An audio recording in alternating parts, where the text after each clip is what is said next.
Merci beaucoup.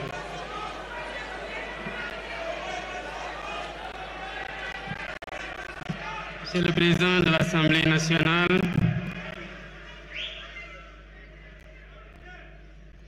Monsieur le Président de l'Assemblée nationale, El Hadj Malick Ndiaye, Monsieur le Premier ministre Ousmane Sonko,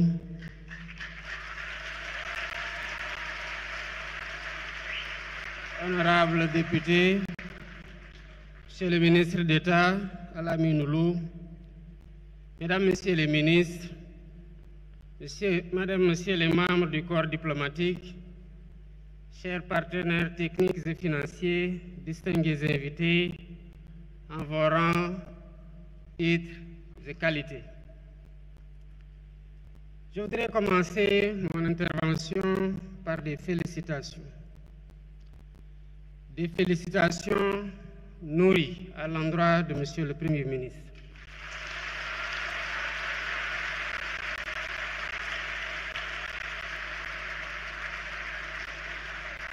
Des félicitations à l'ensemble des membres du gouvernement.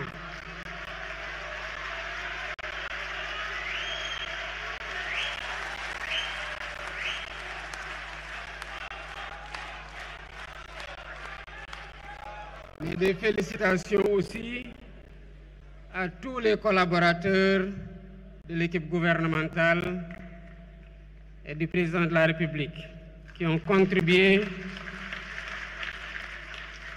à l'élaboration de ce plan de redressement dont vous avez chacune et chacun l'opportunité d'en apprécier la pertinence et le réalisme.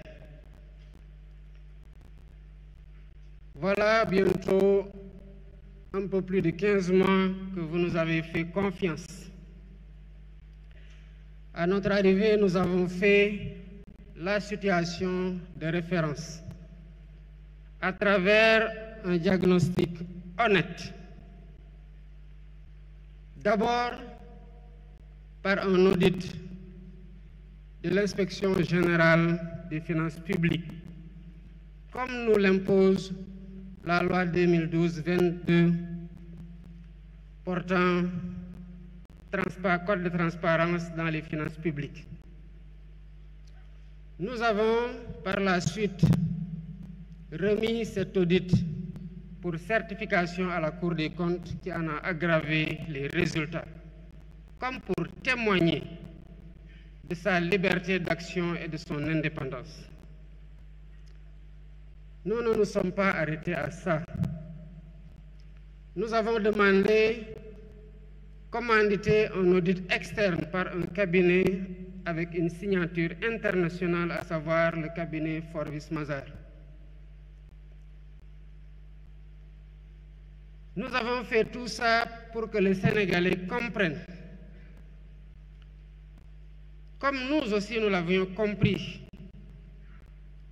l'envergure et la gravité de l'héritage qu'il faut balancer avec l'espoir qui a accompagné notre élection. Mais la finalité n'a jamais été de vous dire voilà où en était le pays. Parce que justement, c'est parce que ça ne marchait pas que vous avez décidé de changer d'équipe.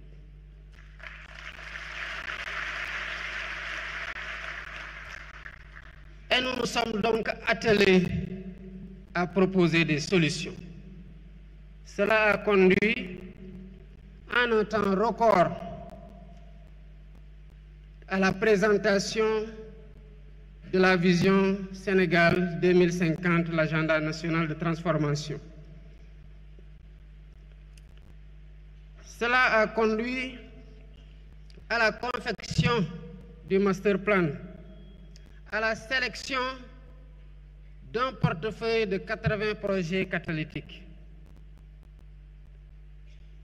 Mais nous ne pouvions pas nous en tenir à les exprimer, à les concevoir, à les partager.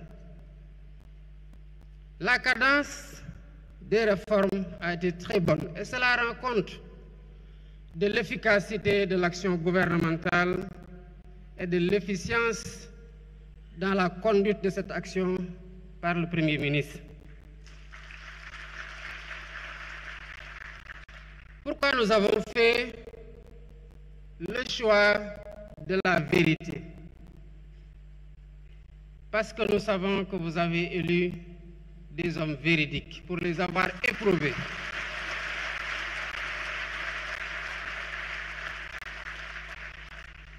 Des hommes d'honneur qui n'entendent pas changer au contact du pouvoir. Nous avons fait le choix de la vérité parce que nous avons du respect pour vous, peuple sénégalais. Nous avons fait le choix de la vérité parce que nous voulons imposer à nos interlocuteurs le respect qu'ils nous doivent en leur donnant le respect que nous nous devons. Et cela ne se fait que dans la vérité.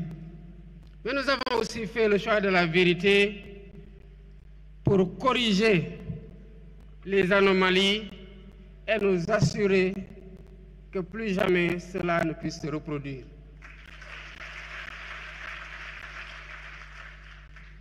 Toutes les fois que nous avons discuté avec les partenaires techniques et financiers, ils nous ont posé la même question légitime, certainement que beaucoup d'entre vous se posent. Oui, mais comment allez-vous redresser la situation? Il fallait justement un plan pour redresser la situation et c'est là toute la pertinence du plan de redressement que le Premier ministre a conçu et a présenté. Avant, quand des difficultés étaient relevées à la suite d'un diagnostic, on se contentait justement à dire que nous allons maîtriser les dépenses publiques, que nous allons faire une meilleure mobilisation des ressources domestiques, que nous allons mobiliser des financements endogènes. Oui, mais la question du FMI revient toujours. Oui, vous allez faire tout ça, mais comment? Concrètement, vous allez le faire. Évidemment, il n'y avait pas de réponse, si ce n'est dinañ ko lijjanti.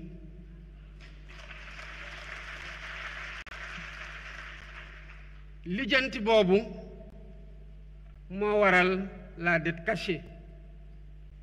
Parce que quand on est sûr de ce qu'on doit faire, de ce qu'on veut faire pour apporter des solutions suite à un diagnostic, on doit pouvoir partager clairement les solutions qui sont envisagées. C'est cela aussi faire œuvre de transparence. Et c'est là la différence avec le plan de redressement que le Premier ministre vient de vous présenter. Toute l'ingéniosité du plan réside dans le chiffrage ligne par ligne de ce qui va être fait et qui constitue en agrégé le montant de 5 677 milliards en hypothèse basse et décliné annuellement dans les rythmes de mobilisation. C'est cela que le FMI attendait comme réponse, c'est cela que le peuple sénégalais attendait comme réponse et c'est cela que nous venons de serment. Quand lors de ma visite au Palais de la République, m'entretenant avec mon prédécesseur, je lui ai dit que j'ai appris que vous êtes sur le point de signer une convention, une concession sur les chantiers navals de Dakar qui n'a pas été négociée dans les meilleurs termes. Évidemment, il s'en est défendu, mais je lui ai demandé de stopper.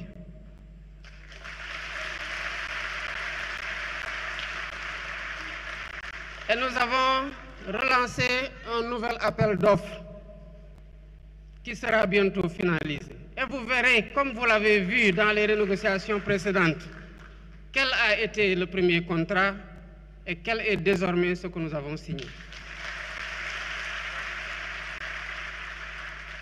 Le redressement a commencé aussi avec la réactivation du Comité national de la dette publique.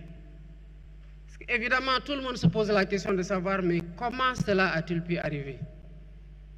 sans que les ressorts de vigilance de l'État ne puissent se déployer.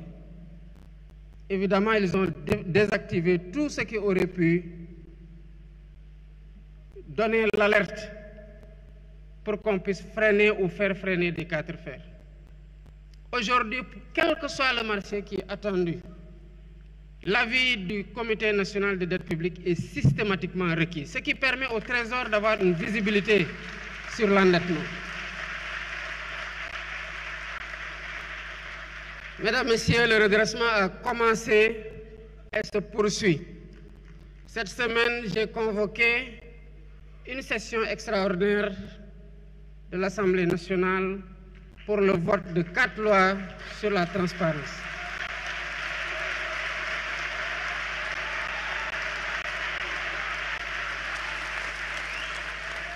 Mesdames, Messieurs, je vous invite à vous approprier ces lois.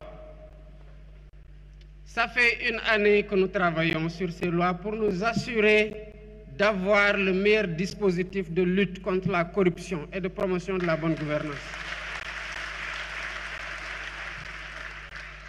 Et vous le verrez, peut-être que vous partagerez mon sentiment. Et Dieu sait que j'ai été particulièrement exigeant. Je suis très satisfait.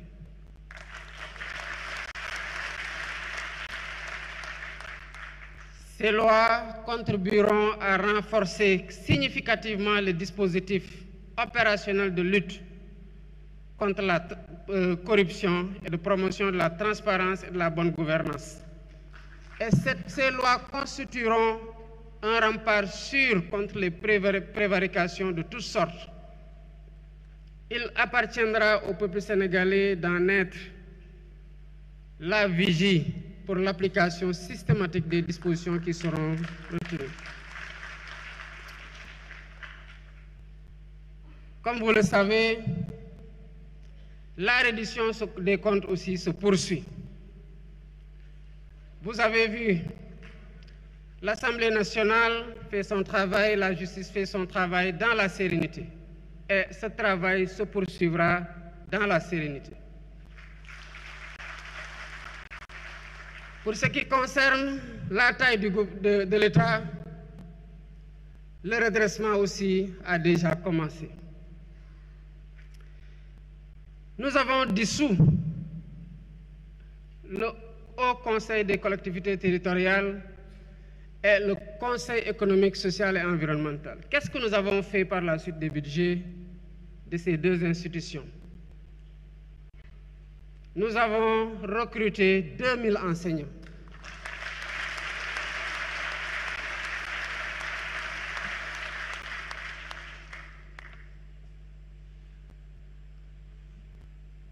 Mais c'est parce qu'on a dissous le Haut Conseil des collectivités territoriales que nous nous sommes rendus que l'immeuble qui abritait le Haut Conseil a été acquis par l'État depuis 2014. Mais l'État a continué de 2014 à 2024 à payer des loyers sur le même immeuble qu'il appartient.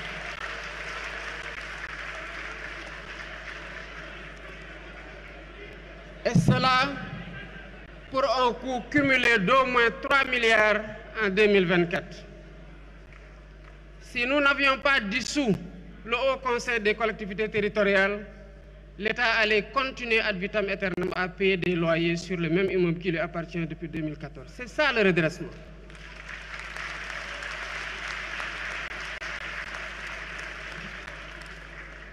Ces institutions ont été dissoutes, mais le Sénégal continue à marcher, et mieux.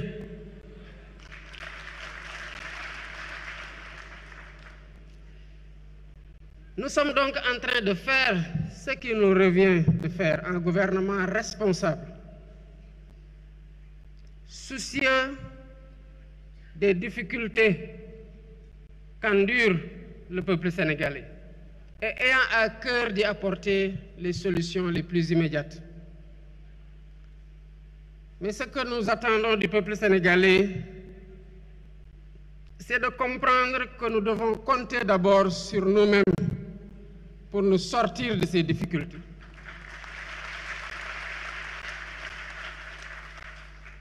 Mesdames, Messieurs, à chaque fois que nous allons dans les pays qui se développent, disons-nous bien que Dieu n'a descendu dans ces pays que des hommes et des femmes avec 2 mains, 5 doigts dans chaque main. Et c'est les filles et les fils de ces pays qui ont bâti ces pays que nous envions aujourd'hui. J'ai eu ici hier un invité d'honneur lors de la consécration des meilleurs élèves de notre école. Nous partageons tous, je le pense, la même conviction après avoir assisté à la décoration de M. Pape Nathan Goubaye. C'est qu'avec de la volonté, nous pouvons déplacer des montagnes. Et si un Sénégalais l'a fait, c'est parce que cette ressource se trouve en chacune et en chacun d'entre nous. Nous sommes en mesure de redresser la situation et nous avons déjà commencé à la redresser. Il n'y a qu'à poursuivre et à consolider les efforts en cours et Inch'Allah, tout ira très bien.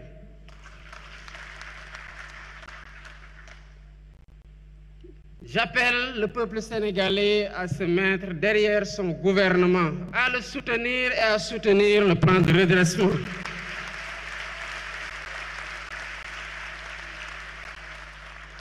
Les bénéfices de ce plan iront déjà au peuple. Ils vont déjà au peuple. Par le recrutement, je l'ai dit tantôt, de 2000 enseignants. Par le recrutement projeté de 500 enseignants du supérieur. Par le recrutement de 200 enseignants pour la formation professionnelle et technique. Et tous ces enseignants prennent en charge qui? Nos enfants.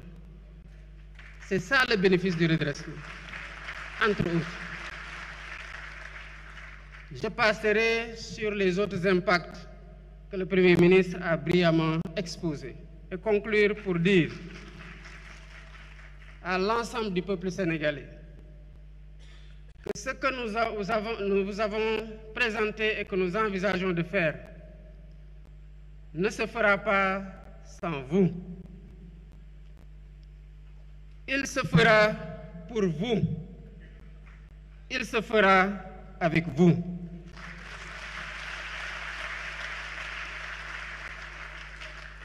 Voilà pourquoi, depuis mon élection, j'ai mis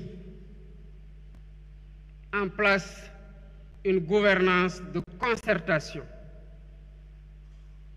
qui a donné lieu déjà à plusieurs assises ou états généraux, à l'occasion desquels nous nous sommes parlé dans la vérité.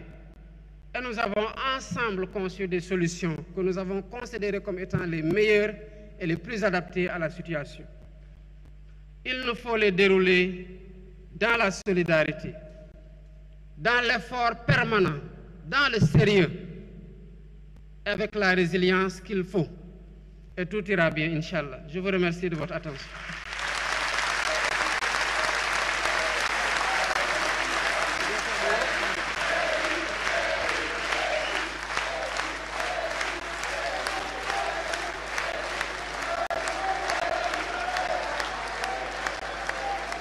Voilà, mesdames et messieurs, donc l'excellente communication du président de la République, son Excellence Monsieur Bassirou Diomaye Faye, très ovationné ici donc par le public venu nombreux ce matin au Grand Théâtre National et qui est accompagné par le Premier ministre Ousmane Sonko et le protocole présidentiel. La communication a été extrêmement importante du chef de l'État. Il a rappelé les fondamentaux et notamment depuis son accession à la magistrature suprême, le constat qui a été fait et tout. Donc véritablement, il a ratissé large avant d'en arriver à ce plan de redressement. Il a donné le pourquoi. C'est important ce rappel historique. Oui, exactement, Hadim Bamba. Je pense que nous avons assisté en premier en discussion